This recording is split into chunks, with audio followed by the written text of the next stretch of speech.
edited by José illustrated and adapted by José. Editor's note.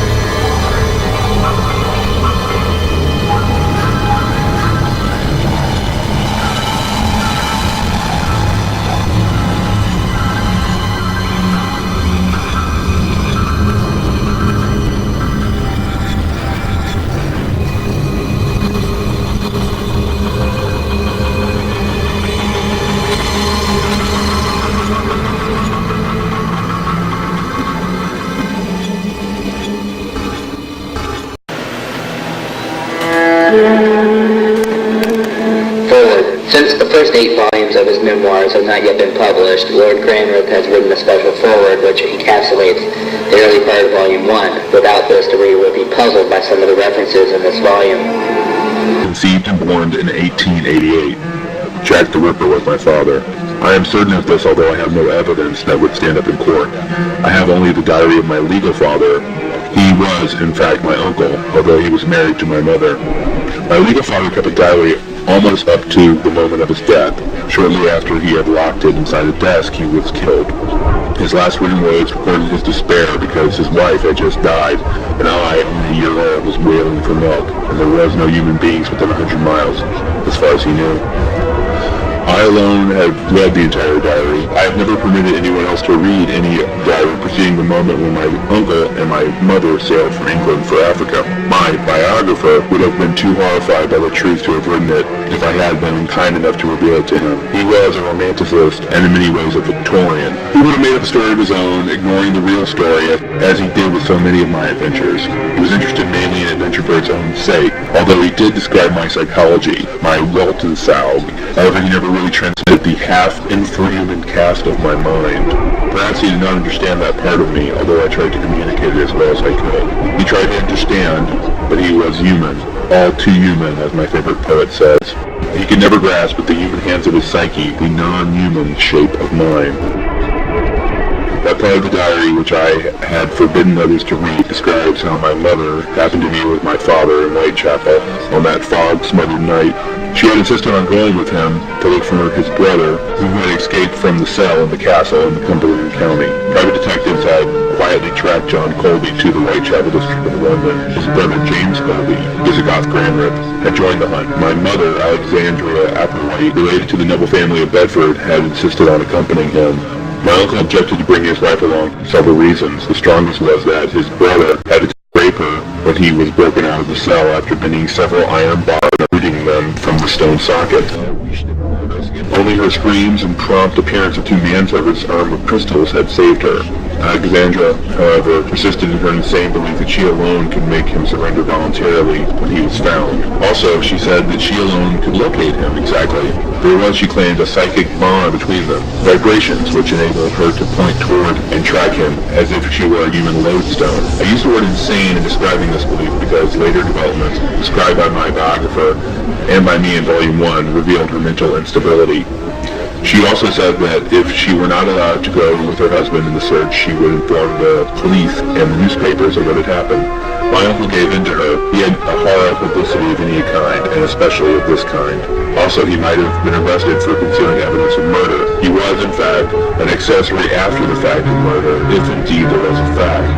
My uncle believed that his brother was responsible for the disappearance of 2 whores from villages only a few miles from the estate. A severed breast was found on the shore of a tarn. This was all.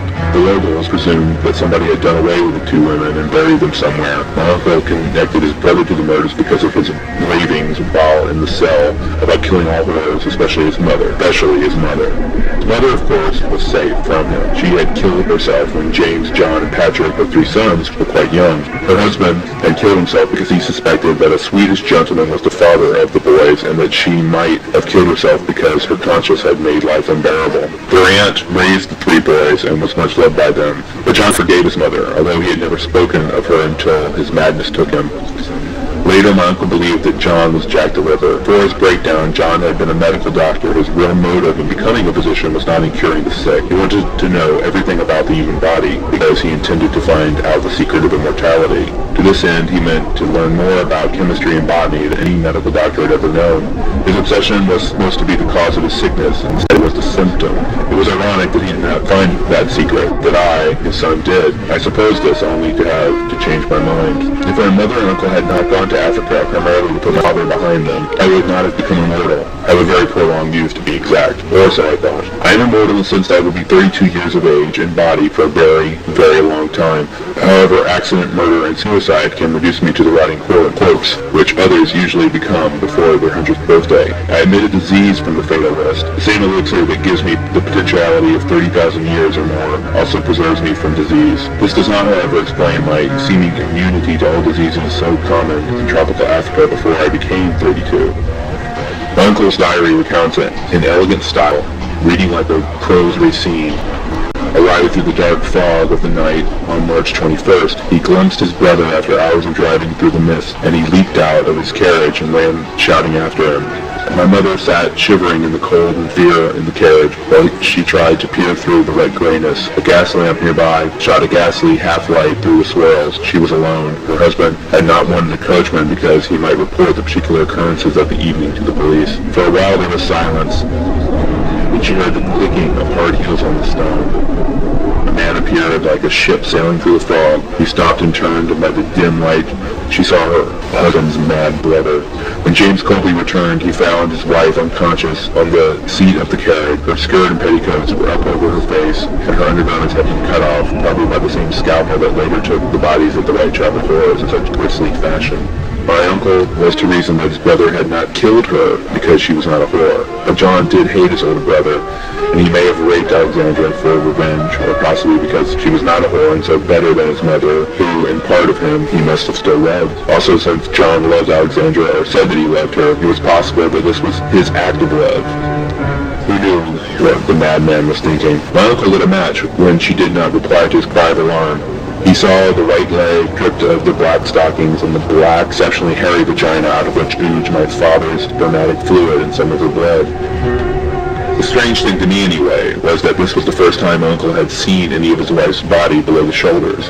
Although they had been married for a month, the two had not had any sexual intercourse beyond some kissing and slipping of his hand down her bodice and over her breast. The day of the wedding she had begun menstruating and would not stop. He, being a Victorian, could not bed her while she was unclean, although there were plenty of Victorians that would have done so. The day before John broke loose from the cell, Alexandra had ceased flow. My uncle, as recorded in his diary, was ecstatic. He could quit masturbating now and could stop eyeing his wife's maid. Then my father-to-be got out of his cell in the North Tower and half-ruined castle of Granra. He and his wife were too upset for some time to consider sexual intercourse. At least she was. Now in the London fog, James Colby pulled his wife's skirt down and revived her. She became hysterical, and not until the next day did he discover that his brother had attacked his wife.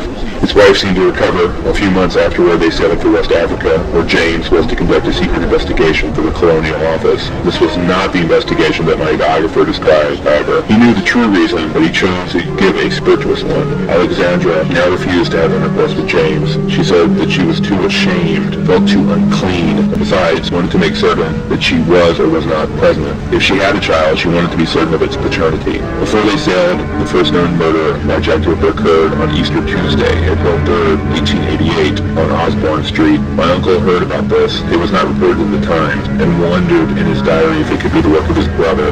Later, he was certain it was. Yet, so great was his dread of shame and disgrace if John should be caught, he did not inform the police. He did continue to search on his own through private detectives. When he sailed for Africa, he sent an anonymous note to the police describing his brother, but not naming him. This note is not in the official records. Research has convinced me that it was suppressed by politically powerful influences. My father disappeared when Jack the Ripper disappeared. It was not until 1968, the year of this narrative, that I found out what happened to him. Alexandria Graham was finally able to accept her husband in bed, but by then she was too big a child. My uncle continued to suffer and then backslid, as he put it, to masturbation, and once a few days before sailing to the Maid, these necessary discharges caused much breastfeeding in private and many mean cupolas. The events which led to the Grahams being stranded on the West African coast are familiar to the readers of my biographer. The reality is somewhat different, but the result, as much as depicted in the romance, is based on my life. James Colby built a strong house on the shore near the jungle and then survived the first 20 months. I was born November 21st, 1888 at 11:45 p.m. My mother's mind was never thereafter quite in Africa. She spent most of her time in a dream England, a country much better than the one she knew in reality, I'm sure. Despite this, she was very competent in taking care of me. I am to believe my uncle's diary. James did not make love to her then because it would have been too much like taking advantage of an idiot. So my poor uncle suffered, and I think he may have been glad when death came at the hands of the chief of the tribe of the folk. Any harm he felt would have been for his nephew, a 12-month-old baby crying for food, and for his mother's milk. I was to get no more of that because she had died in her sleep a few hours before my uncle was killed. I did get mother's milk, though. It was not quite human milk.